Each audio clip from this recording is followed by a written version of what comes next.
حضرت عمر فاروق رضی اللہ تعالیٰ عنہ کے پاس صحابہ کرام جمع ہو کے آئے.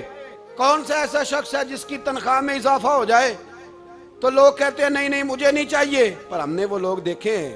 حاجی صادق صاحب کو مسجد والوں نے کہا 1000 روپیہ تنخواہ بڑھانی ہے تو حاجی صاحب کہنے لگے میرا بڑا سونا گزارا ہوتا ہے مینوں نہیں بڑے نے. حضرت سیدنا عمر فاروق رضی اللہ صحابہ اکٹھے ہو کے گئے. کہنے لگے عمر حضور کے زمانے میں بظاہر غربت رہی, جناب صدیق اکبر کے زمانے میں غربت, اب تو بڑی ریل پیل ہے, بحرین سے لاکھوں کا مال آتا ہے, آپ کو بڑے بڑے سفیر ملنے آتے ہیں, پر آپ وہی پرانا کرتا اور وہی تامت جو کئی جگہ سے سی آپ نے کئی جگہ سے پھٹی. اور حضرت عمر ایک دن عید کی نماز پڑھانے گئے تھے تو ننگے پیر ہی چلے گئے. لوگوں نے کہا جوتا, فرمایا ٹوٹ گیا تھا یار, پہننے کے قابل نہیں تھا. فرمایا ننگے پیر آ گئے اور لوگ کیا کہیں گے؟ فرمایا چھوڑو, عمر کے پاؤں ننگے ہیں لیکن عمر کے کردار میں تو کوئی شک نہیں نا, پیر ہی ننگے ہیں نا, کیا ہوا؟ چھوڑو اس بات کو, کوئی پیار نہیں دنیا داری سے, دولت سے کوئی چکر ہی نہیں. حضرت سیدنا عمر فاروق رضی اللہ تعالیٰ عنہ کو صحابہ نے اکٹھے ہو کے کہا, یہ ہے امت کے بیدار ہونے کے طریقے جو عرض کر رہا ہوں. کہا جناب آپ اب بڑا مال غنیمت ہے اور جس طرح ہر صحابی کا حصہ ہے آپ کا بھی حصہ ہے, تو ایک نیا کرتا ہی ڈال لیں آپ خرید کے. اب جب مشورہ ہو گیا صحابہ میں تو کہنے لگے عمر سے بات کون کرے گا؟ نیا کرتا پہننے کی عمر سے بات کس کو برا لگتا ہے جی؟ نیا کرتا کون بات کرے گا؟ حضرت سیدنا علی المرتضیٰ کا انتخاب ہوا. کہنے لگے مولا علی کی بڑی عزت کرتے ہیں, ان سے بڑا پیار کرتے ہیں, ان سے بات کرتے ہیں. تو حضرت علی کو بلایا گیا, عرض کی حضور مہربانی فرمائیں. حضرت عمر سے کہے نئے کرتے کے لیے, آپ فرمانے لگے عمر میری بڑی قدر کرتا ہے, بڑی بات سنتا ہے, پر یہ والا کام نہیں میں عمر سے کہہ سکتا, یہ کسی اور سے کہو. تو کہنے لگے آپ رہنمائی کر دیں, کس کو کہیں؟ تو جناب علی المرتضیٰ فرمانے لگے اگر حضرت عائشہ صدیقہ سے کہو گے تو عمر فوراً مان جائے گا, وہ مومنوں کی ماں ہیں.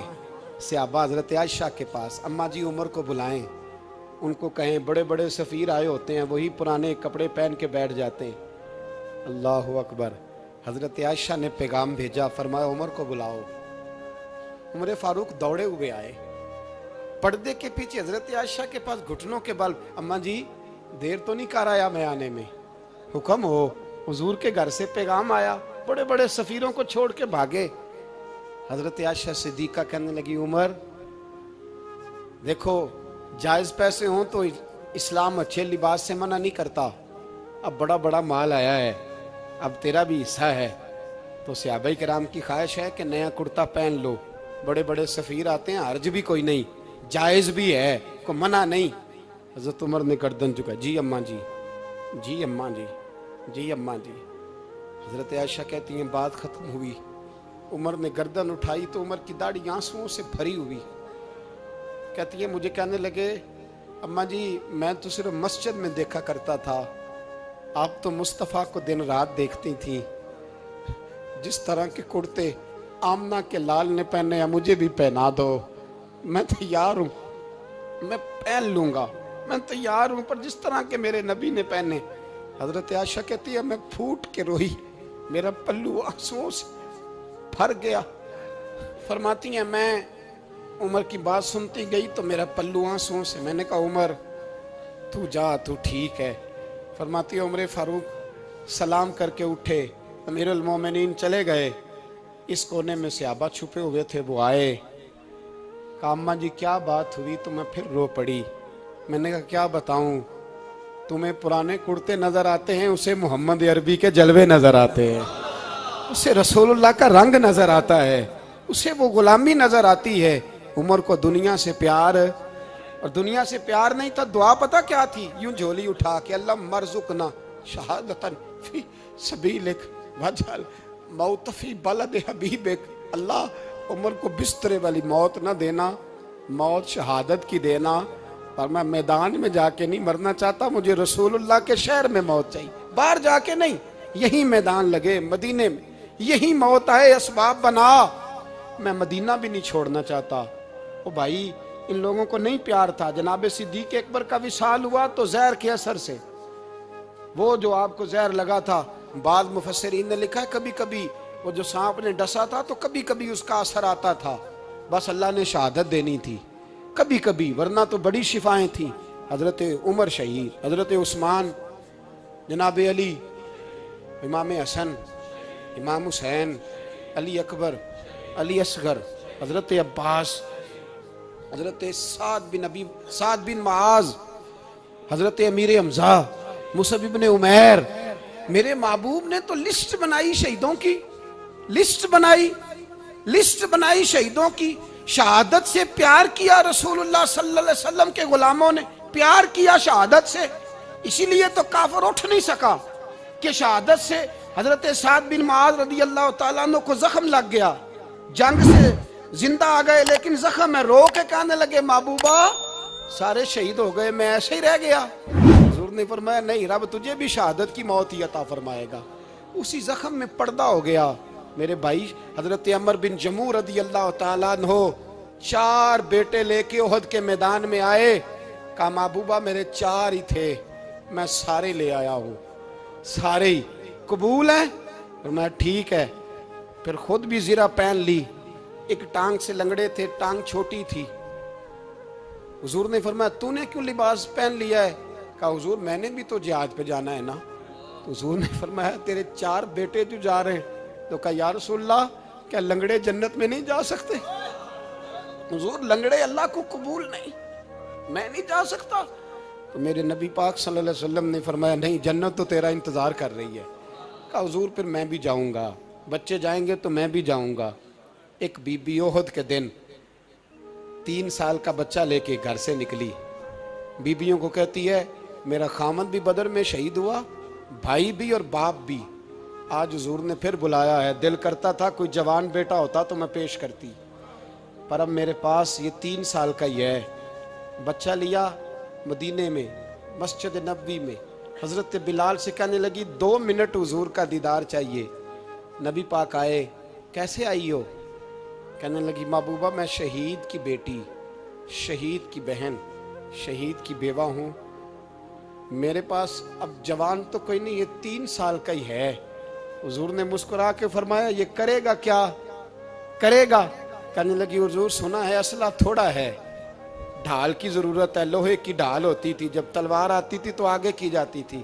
کہا محبوبہ میرا شہید کی اماں بننے کو بڑا دل کرتا ہے، یہ میرا 3 سال کا لے جاؤ، جب تیر آپ کی طرف آیا تو میرا بیٹا آگے کر دینا، یہ ڈھال کا کام تو دے گا نا۔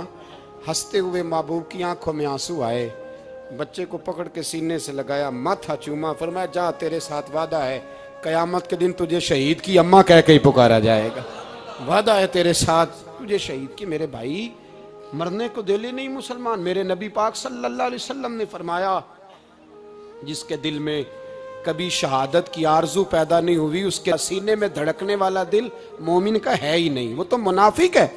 جو کبھی دین کے رستے میں شہید ہونے کو، میرے بھائیوں دین کو بڑی ضرورت ہے، بڑی ضرورت ہے، بڑی۔ اے خاصائے خاصان رسول وقت دعا ہے، امت پہ تیری آ کے عجب وقت پڑا ہے، وہ دین جو بڑی شان سے نکلا تھا وطن سے، پردیس میں وہ آج غریب الغربا ہے۔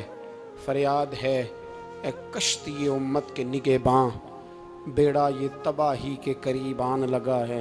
اور ایک شاعر قلم توڑ گیا، کہنے لگا تجھ سے فریاد ہے اے گنبد خضرا والے، تجھ سے فریاد ہے اے گنبد خضرا والے، کعبے والوں کو ستاتے ہیں کلیسا والے، تجھ سے فریاد ہے اے گنبد خضرا۔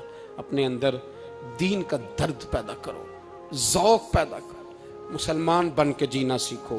جب کوئی برادری پوچھے تو کہو میں محمدی ہوتا ہوں، میں مصطفی ہوتا ہوں، میں رسول اللہ کا غلام ہوتا ہوں، میں پہلے مسلمان ہوں باقی کچھ بعد میں ہوں۔ خدا را اپنے گھر میں پردہ کراؤ، خدا را رزق حلال کھاؤ، اگر پردے نہ ہوں رزق حلال نہ ہو تو جذبہ جہاد پیدا نہیں ہوتا۔ خدا را اپنے اندر انقلاب برپا کرو، دین کے لیے جینا سیکھو۔ دین بڑا تڑپتا ہے، دین بڑا روتا ہے۔ رسول اللہ آج تجارت کرنے والے ملتے ہیں، آج سیاست کرنے والے ملتے ہیں،